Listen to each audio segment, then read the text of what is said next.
Howdy Hokies, Clint Jones here, Assistant Director of Campus Recreation at St. Edward University. I just want to say thank you so much for having me. I'm very excited and enthusiastic about getting to share why I think I would be the best candidate for the Assistant Director of Intramurals at Virginia Tech. Very enthusiastic, very excited, and got a lot of good things to talk about.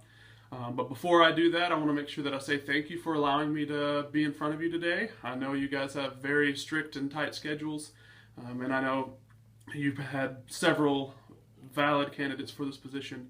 I just want to say thank you for allowing me to take up a short 10 minutes of your time. So, let's get into it. So the first question Gabby asked us, tell us about yourself. So, like I said, Clint Jones, grew up in small town Texas, went to Texas A&M in my undergrad, started working for Campus Recreation early on in my first semester there. And now I am through a couple of steps from A&M to USF grad school, from West Alabama, now in my 6th year as a professional. I would have to say that Campus Recreation is absolutely where I deserve and am excited to be.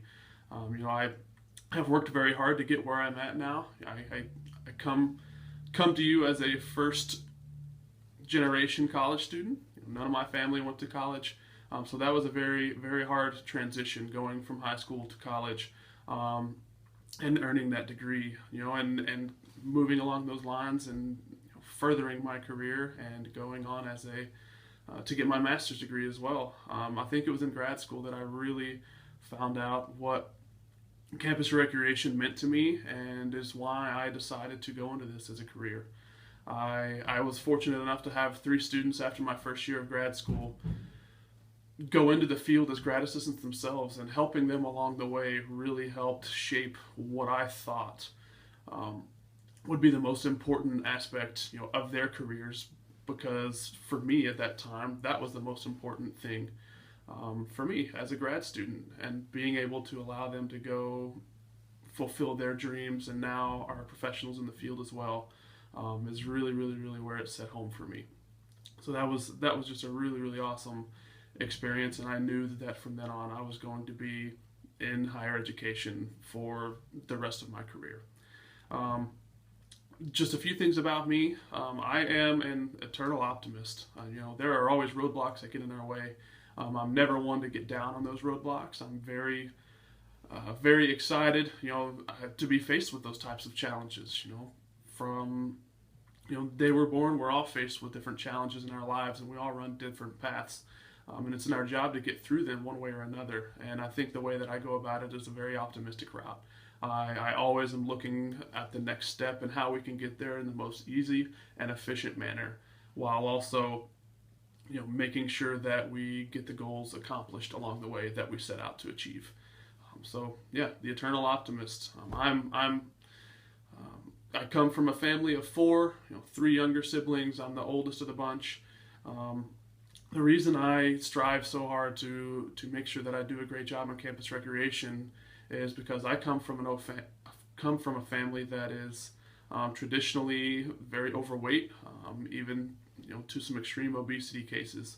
And I know that our health is important and it's valuable, and I want to make sure that I am living the life that is going to be able to maintain throughout my career and throughout my life, so that I'm there for my kids and grandkids when I'm older, and I'm healthy enough to stay up with them and keep up and just be there. So that's why being active and staying healthy is so important to me. Because the second part of the question, what prompted me to apply for this job? There are a lot of reasons why I decided to apply for this job at Virginia Tech. And I think first and foremost is because this is going to be the next step for me in my career. I'm currently overseeing 4.5 program areas in our department.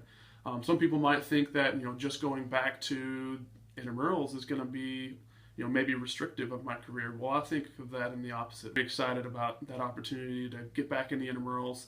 That's also my roots. That's where I found passion in campus recreation and higher education, and getting back to that I think would be very important and very crucial. Also having the supervision piece would be very important to me. Getting to work very closely with my coordinators and grad assistants would be very, very good for my development and moving forward. That's really crucial in thinking about being a director and supervising up to 30 to 40 campus rec staff members. You've got to start somewhere. Along with that, why I chose this area is I was very fortunate last summer to be able to go to the School of Collegiate Recreation and up in Grapevine.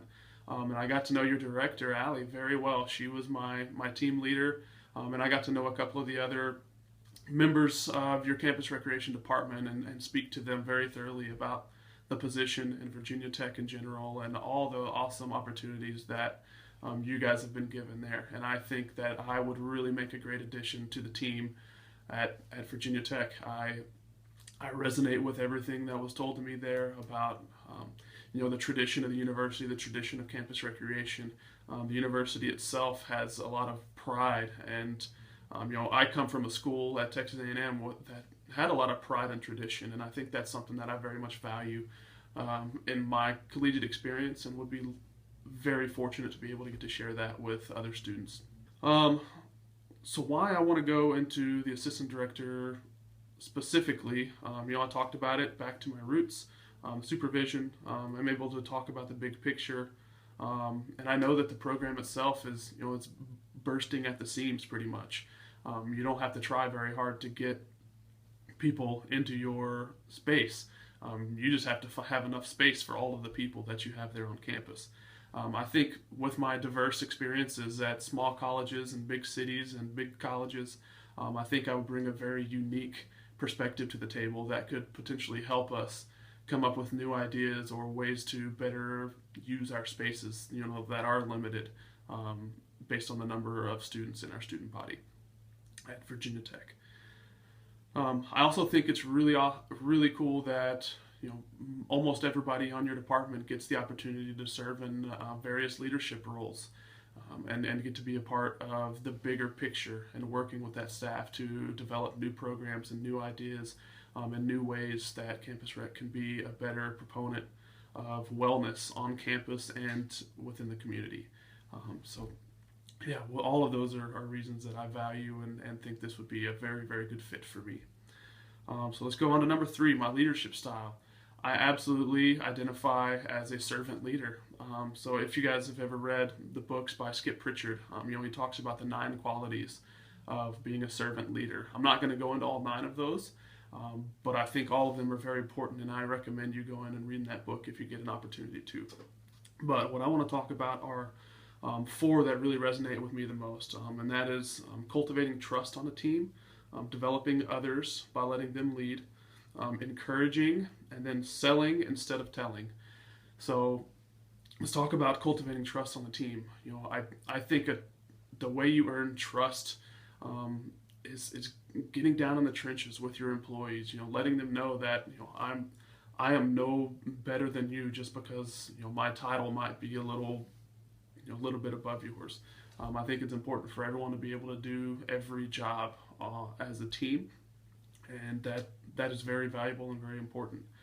Building trust. I let others, as often as I can, I let others take the lead. I want them to learn and grow and take opportunities to get responsibility. I also think by giving them that responsibility, they are better sold on what our goal is and the outcome of that total product. So it lets them be engaged and involved and know that their ideas are being heard. Developing others by letting them lead is just that. The more you lead, the more opportunities you have to get in front of people, take on responsibilities, the better you're going to be when you leave that place. Because we learn, I learn the best from failure, and sometimes I even allow my current students and other folks that I've supervised in the past, I may full well know that a program or an idea is going to fail, but I kind of let that happen, as long as it's not going to affect our total outcome, because I believe we learn best from failure. And if we're not giving them the opportunity to lead and take charge, we're not giving them the opportunity to fail and learn from that failure and get better the next time. That's why that one resonated so much with me. Encourages. I talked about being an eternal optimist all the time. I'm very optimistic about getting the job done, getting whatever it is that we need to get done. And when things get down or when somebody fails, I'm not going to be the one to come in and chew on somebody for that. I'm going to be the one to come in and say, all right, why did it fail? Let's talk about all of these things and how can we move on from there? How can we get better? What can we learn from this failure? And then I'm going to encourage them to go out and make a difference and make the changes and get better so that we can be better as a team moving forward. And selling instead of telling. There are certain things that we don't get to let them lead on their own. There are certain things that I have to lead in my position. And I definitely do not believe in just assigning tasks for no reason. I very much believe that if we are all on a team, there are ways that we can achieve those goals by selling the product, selling whatever it is that we need to push out to our participants or to the university. So I can sell that to them instead of telling them what to do. I can make that be a piece of the experience, and so that they are hopefully more engaged and more involved in that process. So selling instead of telling. I think a great idea that I can bring to campus. So going to number 4. I've got a lot of experience planning different types of adventure races. So in Boston, I did an internship where we created a race throughout the entire greater Boston area. It's called the Great Urban Race, or the Great Boston Race. And what that did is it took the amazing race concept and put it just in that Boston area. I also got to bring that idea down to Tampa during grad school, and we did one on the campus of USF. From there, at West Alabama, I transitioned that adventure race model into one more of a Tough Mudder Warrior Dash type race. I think, dependent on the climate at Virginia Tech and what we think might be the most relevant and needed, I think would determine whether or not we went with the adventure type race or the Warrior Dash Tough Mudder type race. So I think that would just be a really cool opportunity to take advantage of the local community and do something